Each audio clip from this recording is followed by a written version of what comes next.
I'm Joanne Law, Director of Studies for Mediation Institute and co-founder of Interact Support. I'm on a mission to prevent violence by training and supporting dispute resolution practitioners. Mediation Musings is a series of conversations with mediators and for mediators. So if you're interested in dispute resolution, follow the channel. We're intending to update new recordings each week. Enjoy. Thank you very much, Matthew. Today I'm talking with Matthew Shepherd. He's a family lawyer with 30 years experience who in recent years has transitioned his practice much more towards mediation, family dispute resolution, collaborative law and arbitration. So towards the, I guess, the more facilitative or away from the absolutely adversarial end of the sector. So thank you very much, Matthew. No, you're welcome, Joanne. It's nice to talk with you. I was really interested in perhaps understanding a little bit more about what's motivated that transition that you've made in the way you practice family law. I suppose there's a couple of reasons. I remember some decades ago having a moment when I was at a court conciliation conference and pulling my hair out, thinking to myself, boy, these people can't engage in conflict very well. And then I thought, well, that's pretty obvious. That's why they're in court. So it got me interested in working out why do clients, I suppose all of us, struggle to engage in disputes, conflict, or what you might just call joint decision-making so badly. And that sort of set me off on, dare I say, a journey, to use that dreaded metaphor, of researching that stuff, doing a Masters in Dispute Resolution from UDS in Sydney, becoming a mediator, becoming an FDRP, doing collaborative practice training in matters, and then arbitration. And what I found interesting as I embarked on all that is conflict and dispute isn't just the formless chaos black hole, dispute until clients think that it is. There's actually a shape and a structure to how disputes actually work. And I've always found it interesting to reflect upon the research and the literature upon the shape and the form of dispute, because it can help clients better. And to be honest, it can also help a practitioner engage less reactively, more thoughtfully, perhaps stressfully as well. So that's one part of it.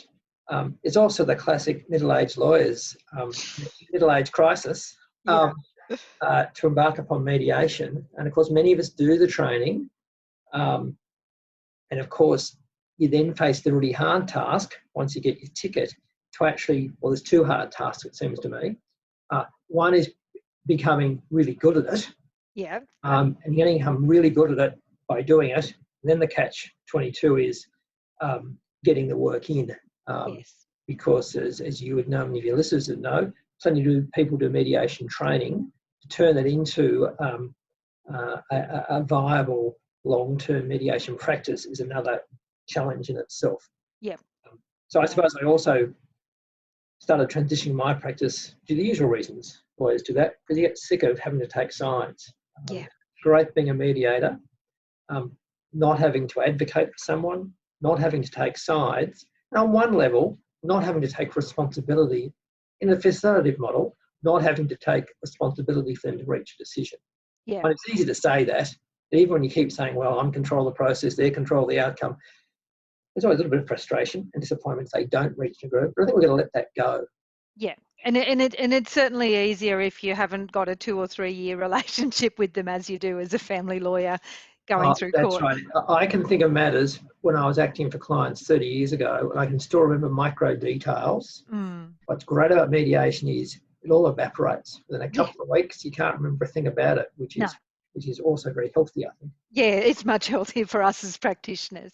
And you know, sometimes in family law court, you might get to a certain point when you're advocating and you think, oh, gee, have I got the right client here? Yes, and of course you think that. There's probably no such thing as the right client. Mind you, even before I started transitioning in my practice, like most family lawyers, most time matters you would settle outside of a court process, or Yes. you'd certainly settle before a final hearing. But Absolutely.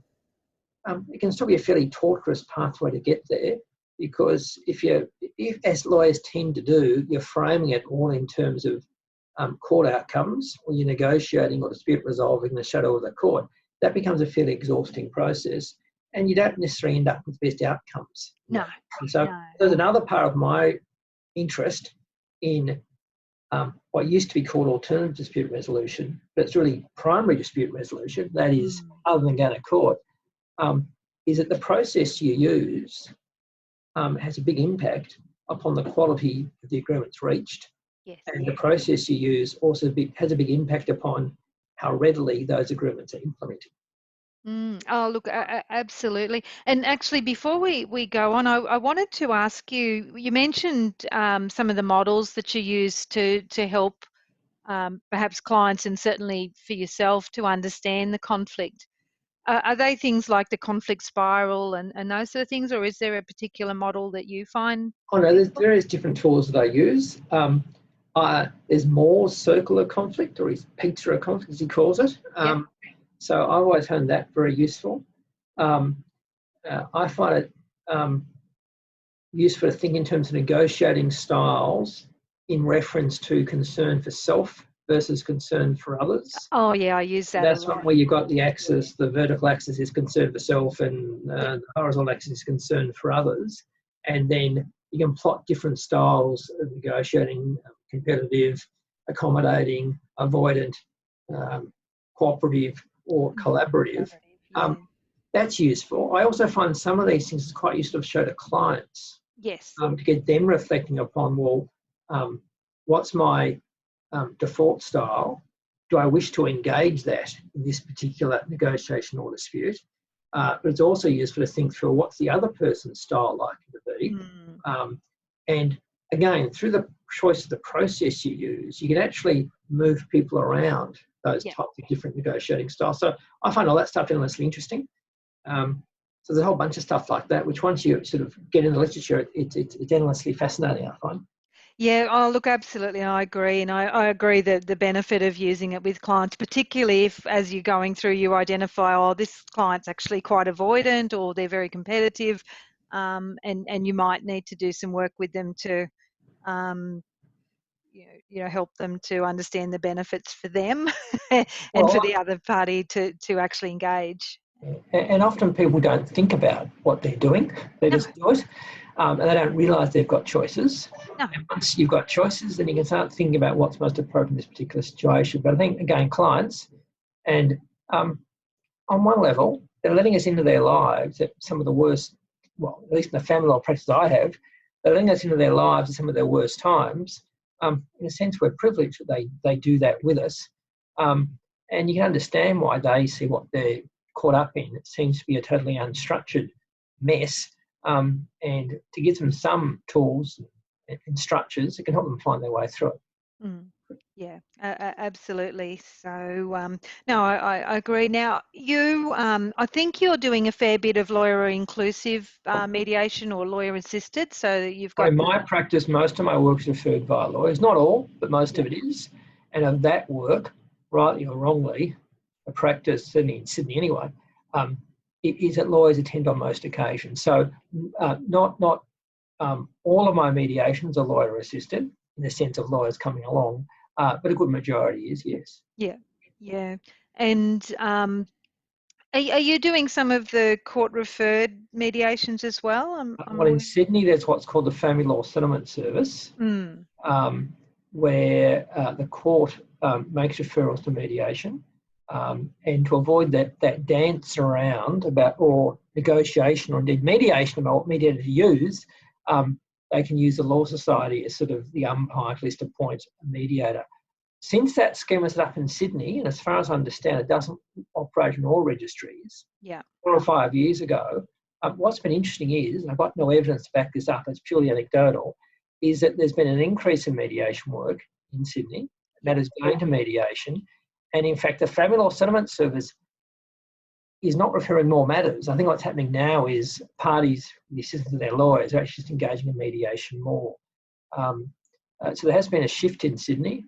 A cynic might say that's just because the family court system is so dysfunctional that you just want to stay if you possibly avoid it.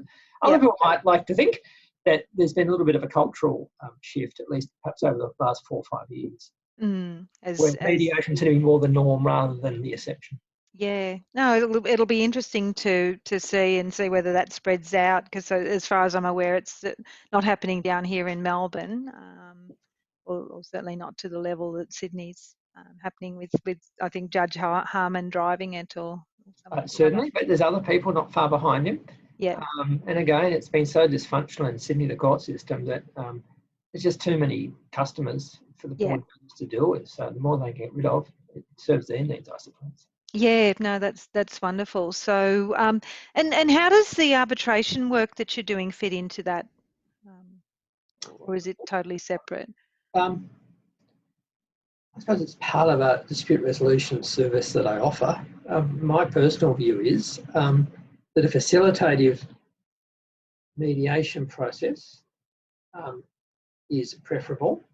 So parties can actually model their own outcomes, effectively their particular situations. They can own it.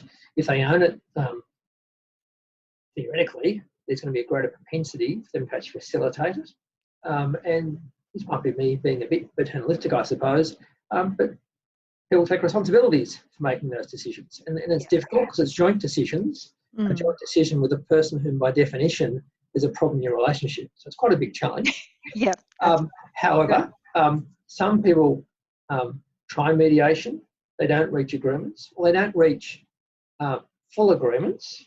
It always worries me then that all that hard work they've put in, all those partial agreements they've reached, they can just evaporate, which is a great pity, and they sort of go back to some other process or the back of the court queue. So it seems to me that arbitration, being a process by which the parties, and it has to be a purely voluntary process, but a voluntary process, parties enter into a arbitration agreement, they choose the arbitrator. If you set it up correctly, then that arbitrator is given the same powers as a judge to impose a binding decision.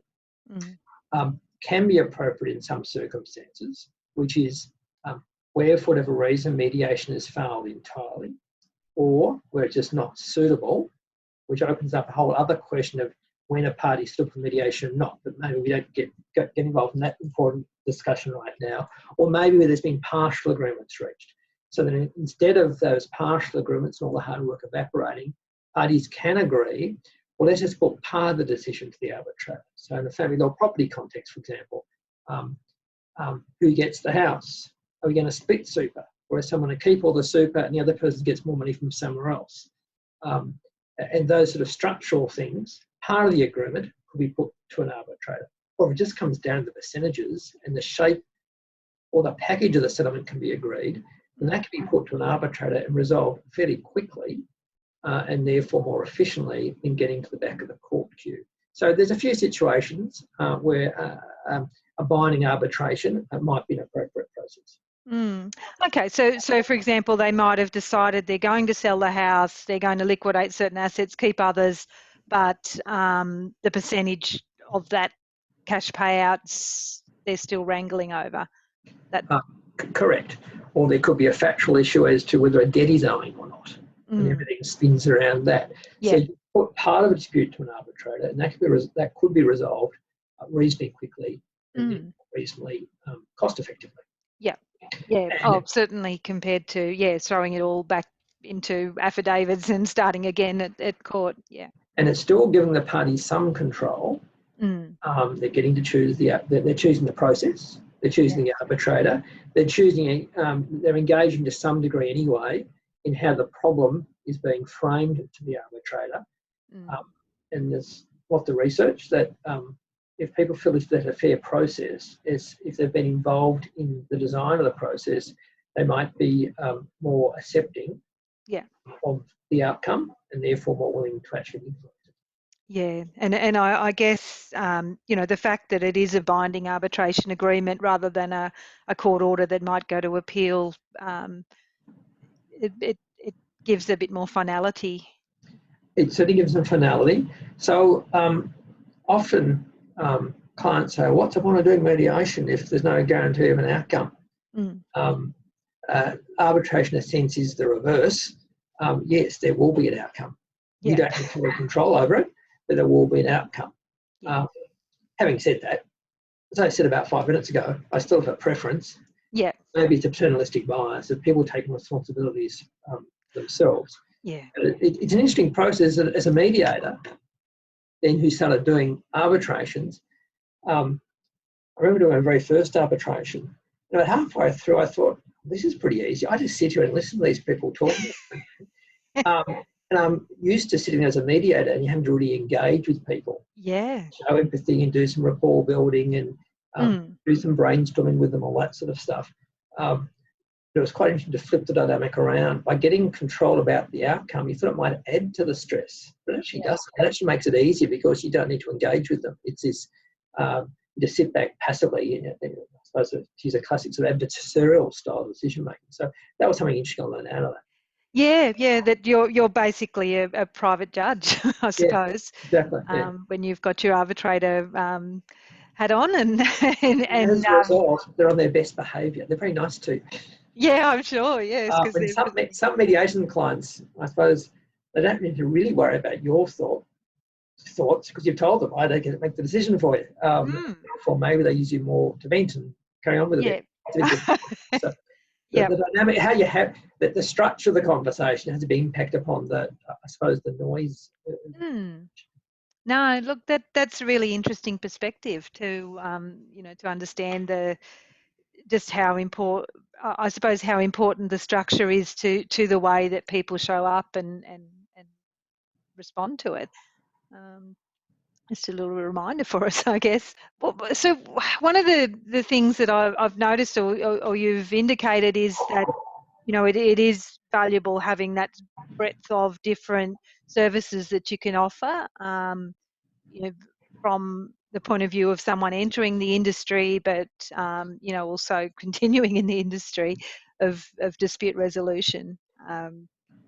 So any thoughts or advice for new entrants to the industry around that? I remember my very first mediation training at Bond University back in 1990 something, and John Wade, who had taught me family law at university in 1980, said, "Don't give up your day job." Yeah. And I thought it's a fairly fair thing to say. So when people ask me about, what mediation course should I go to, I'm not going to answer that question now because I might upset some mediation training service providers. I normally say, well, think through why you're doing the mediation training. Yeah. Certainly for lawyers who intend to keep acting as lawyers, that is taking sides, so to speak, a mediation course is great to improve your mediation skill, your negotiation skills, your ability to engage constructively in the mediation process. So I suppose you've got to be just realistic. It's hard work working up a mediation practice. To do it in isolation will be difficult. And keep increasing your skills. The way I've sort of approached it is you've got to differentiate yourself from all those other practitioners up there. So you can learn a fair bit in a standard 5-day mediation course. But if it's a family law one, really think about doing an FDRP course. So people can ask you, do you sign a Section 69 certificate? And you can say yes, although that's not what I consider my job to be, to sign certificates. Yes. And then keep doing further training. There's lots of additional training out there. And it actually doesn't take a huge network to get a reasonable number of mediations coming in each week. So most of mine come from a reasonably small network of lawyers who bring mediations to me. But it would be hard for someone coming into the field cold to set up that network. So to do it yourself, maybe you've got to go and work at an FRC for a while to get your network happening. And that's why many lawyers do it. Piggyback the mediation on the back of their legal practices. Yeah. And look, some of probably about a third of our or students come from a psychology, social work, that sort of background. So often they continue working in that sort of an area and add mediation as an option. So same sort of thing of expanding their service range rather than one day hanging up their shingle and expecting to fill the practice in that way. It's but yeah, no, that's useful and important for people to be aware of, that it is, you know, a business that needs to be built up. It's not guaranteed work. Although since the 90s, I'm sure you've seen I suppose a change in the difference of approaches towards mediation. There's a lot of there's certainly increasing amounts of work. It seemed to be mainstream, but that's going to be balanced by the fact there's more and more people getting qualified. Yeah, absolutely. So supply and demand. Correct. So yeah, you need to build your reputation and establish a network of people that trust you and feel confident to refer work to you, as with any other referral business, as mediation is. Yeah, indeed. Is there something that you'd really like to? Because I know you're talking at the national conference in Canberra, and you've got the surveys out, and I'm sharing it out with our members about those. So, what's the interest in position papers that you're? I suppose the interest in position papers, I never asked for them, but so many times, particularly in lawyer-assisted mediations, you get an email from one of the lawyers a week beforehand saying, "When do you want my position paper by, Matthew?" I normally think to myself, well, actually, the last thing I want your client to do or you to do is to take a position. That's not what mediation's about. And therefore, the last thing I want from you is a position paper. So that got me thinking through what can such documents be useful for? What aren't they useful for? What are the different choices we've got for doing them? And also, how useful are they? Again, doing mediations, many lawyers put a lot of effort in position papers and probably charge the client an hour or two, and they're never referred to during the course of mediation. So there are ways that can be used productively. My survey is trying to work out to what degree they're actually referred to during the mediation. I shouldn't really give this away, I suppose. One of the questions is to lawyers, have you been influenced by a position paper from the other side? I'm reasonably confident lawyers will say to that, of course not. In which case, well, maybe your position paper isn't influencing other people either. So why are you doing that? Exactly. But who knows? Maybe I have everybody saying, yes, I always find the other side's position paper really useful and I find it very influential and persuasive. But who knows? So that's why I thought I'd do it.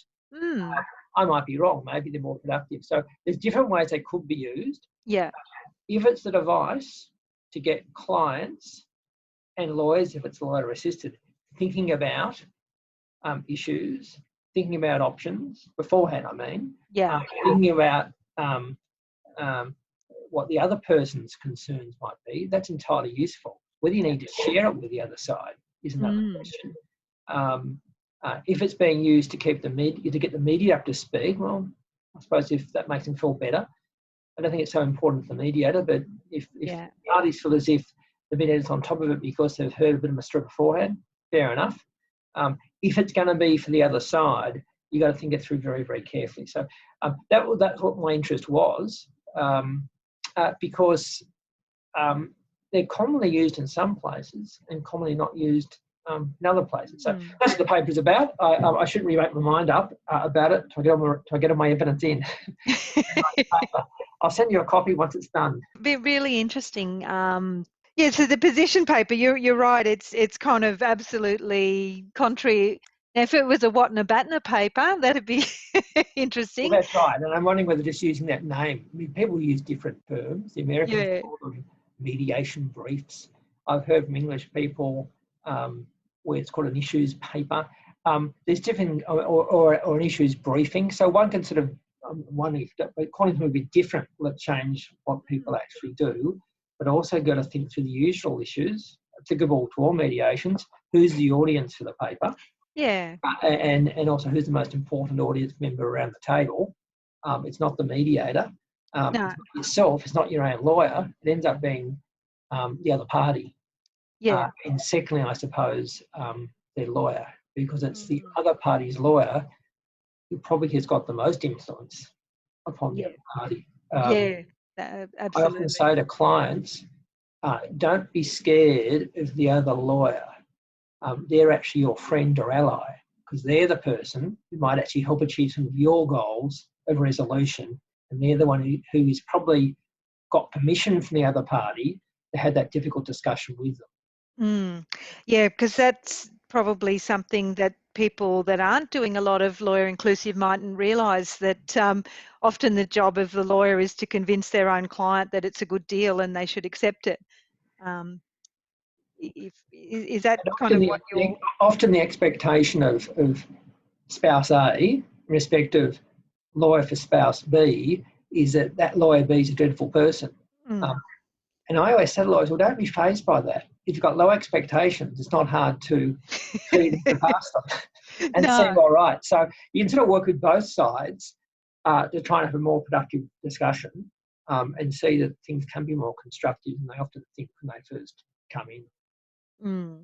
Yeah, absolutely. So one of the things that we were talking about before we started this conversation was that continuum of processes. I kind of see it as a continuum of processes, but you mentioned it's sort of sometimes people see them as separate processes completely between the facilitative and the more evaluative. I suppose some people might put forward some argument that facilitative is facilitative, and if it's going to be facilitative, then there is no advice given at all.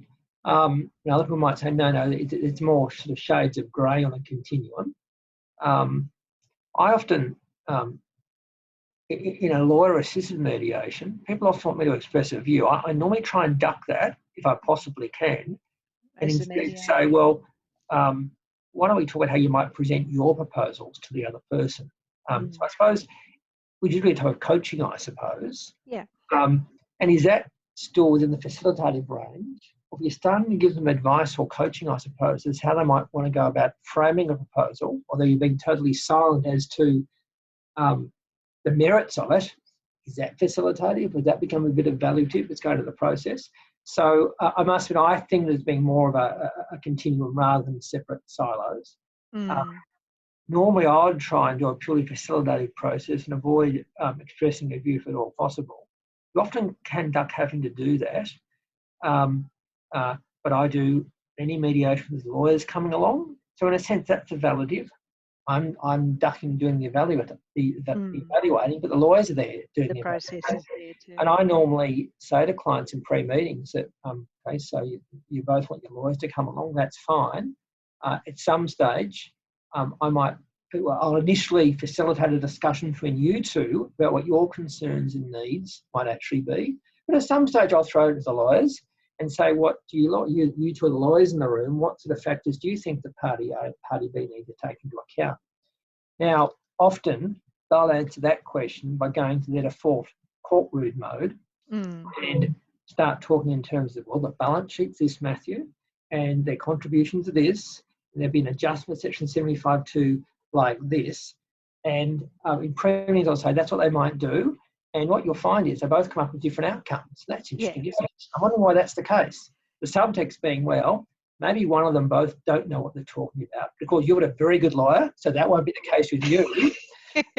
Alternatively, they might be engaging in the usual bluffing, posturing type traditional negotiations lawyers do, and you two have to think through how useful you find that to do with your particular situation.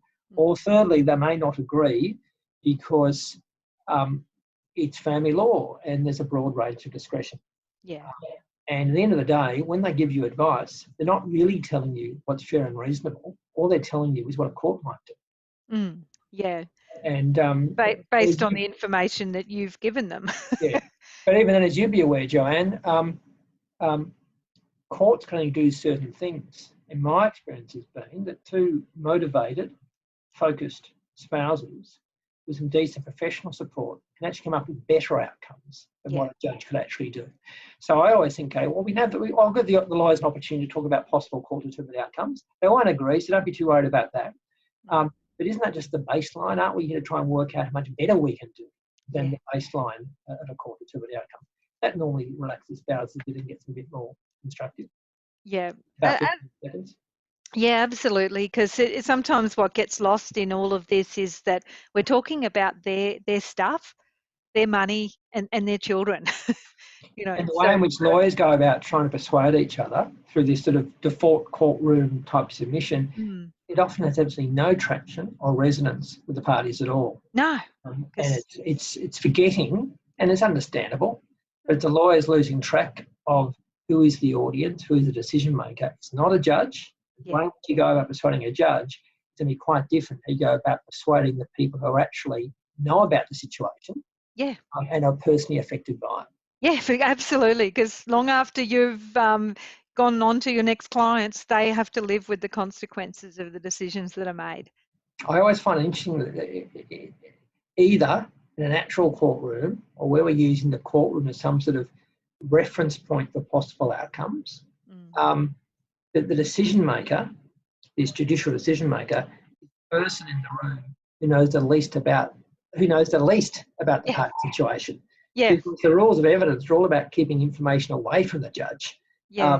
And it always just seems paradoxical to me that, okay, so one option for you is to go off to court and not do this mediation, or to go home no for the mediation, and have a judge who knows nothing about your situation make a decision.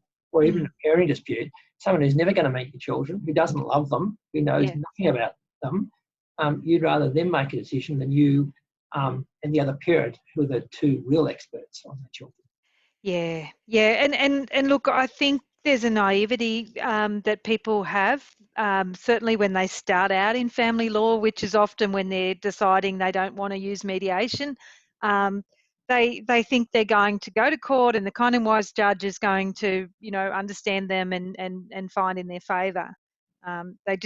They have no concept of what it's really like in there. Well, I think also, and this is understandable, for each individual family law client, for them, their divorce is the world's worst, which is fair enough, because it's their lives, their home, their money, their children, their future. But it's not the world's worst divorce. And what judges have to deal with is vastly more dreadful. Yes. And I think some clients think some judges are going to be shocked by what's happening for them, and they're not. So again, you want to have a more nuanced discussion about the reality of your situation, but all the different options you've got. Court doesn't really provide that opportunity, but the question is one way you could have that sort of conversation. Yeah, absolutely. One of the things that I noticed you mentioned was using co-mediation with mediators with different backgrounds. Is that something that you've done to try and help with some of those? Been asked, I've done that a few times, and it's interestingly enough come from the request of lawyers. And I think their logic is, well, our clients are a bit difficult. Often lawyers use mediation so the mediators can sort out their difficult clients. Yeah. And therefore, there's some legal issues here. We want someone with a lawyer's background to sort of manage that, and someone with more of a counselling psychological background to handle the emotional side of things. It does sort of position the lawyers. It's got a bad to it. Sorry, it does position the mediators to some degree. And when I've done them, often quite wisely, it's been a co-gendered, which can have some benefits. Male, female, which is good. Yeah. Because that way we can model effective communications between gender, blah, blah, blah. Because I have felt as if I'm meant to be the lawyer one, and therefore I'm meant to be being evaluative. So that's made a strange little dynamic. But I found it good because you can pay greater attention to them. It's hard as you're doing the opening, you're hearing the opening statements to start constructing an agenda or doing a readback and all the rest of it. Yeah. So two heads together are good, but there are some pitfalls to it as well. So I suppose if I'm asked to do it, I'll do it. It's a good idea. I suppose it remains to be seen. What I've always found interesting about dispute resolution is there's different process choices available. You never really know which one is going to be best for these people until you give it a go. Then you find out either you're right or you're wrong. However, trying to choose the right process for those particular people, not thinking, or mediation is best for everybody, or collaborative practice is good for everybody, but trying to work out which fits these people well, I think it's a big impact upon the quality of the agreements actually reached. And I think lawyers could spend a little bit more time with their clients thinking through what sort of process do you want to use. I think often that process selection discussion is more reflective of lawyers and their needs than necessarily the parties. And parties will do what they're told. But I normally try and have a discussion, if I'm the lawyer, with the client about what have been the prior attempts to resolve the dispute, how's that been for you? And because they're seeing you, they'll say it's been dreadful. You've got a litany of complaints. But out of that litany of complaints, but have been trying to work it out to date, you can flip it around and find some aspirations, how they do want to do things, being the reverse of what they don't like doing.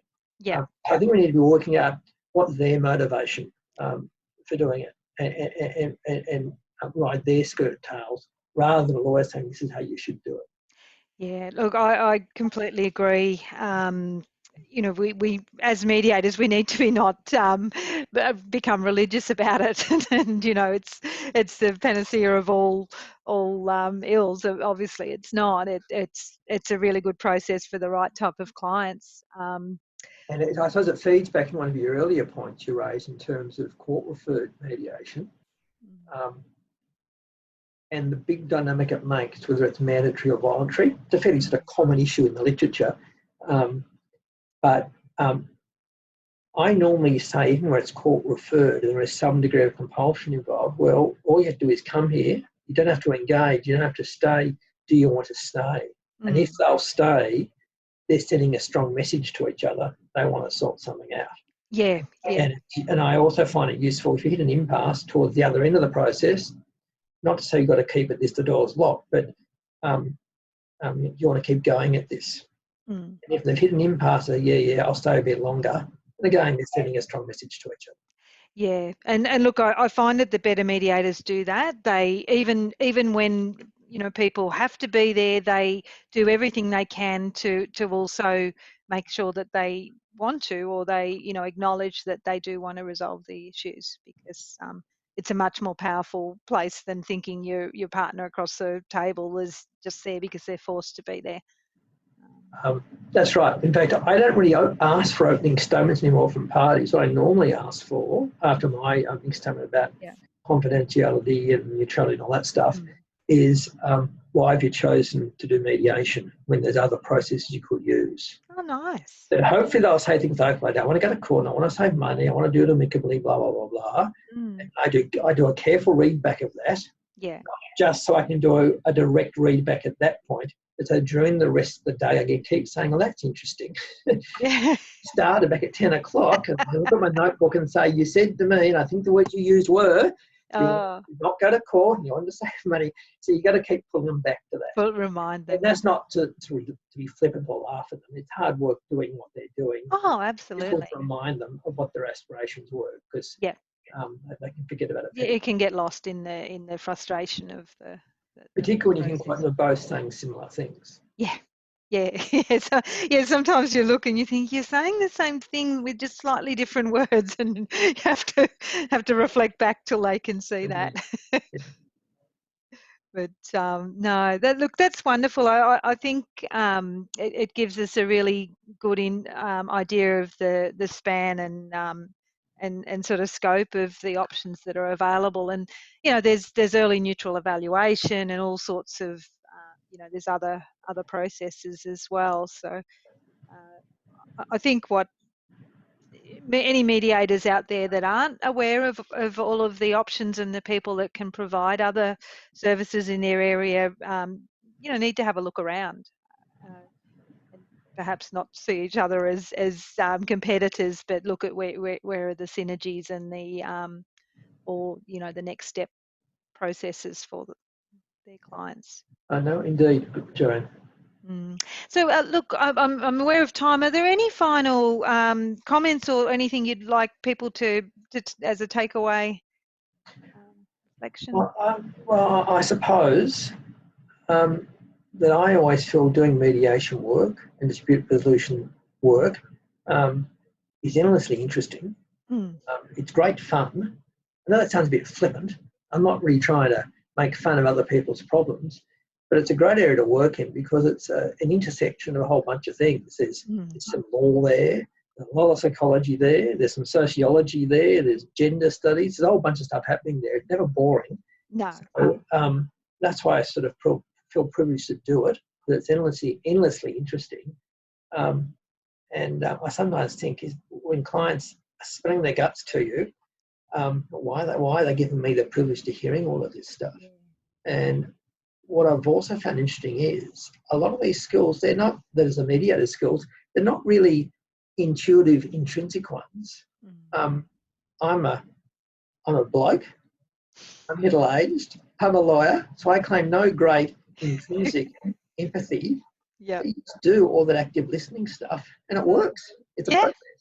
And do that active listening stuff, you repeat back to them what they're saying and you express your concern for them. It's amazing what they'll tell you, and particularly as blokes.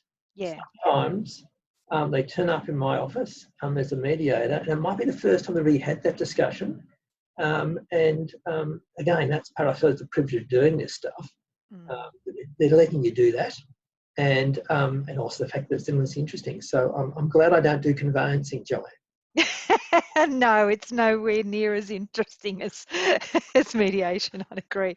I think that's a great place to end. So thank you so much for your time. It's been really interesting to hear a little bit more about the way you're working, and I guess it's not that different to the way most of us work. We're just really trying to help our clients come to decisions that are going to be right for them and their family. Yeah, and it's hard work. Yeah, it certainly can. It's hard work for them, and it can be hard work for us too. Okay, thanks for talking, Joanne. I've enjoyed it.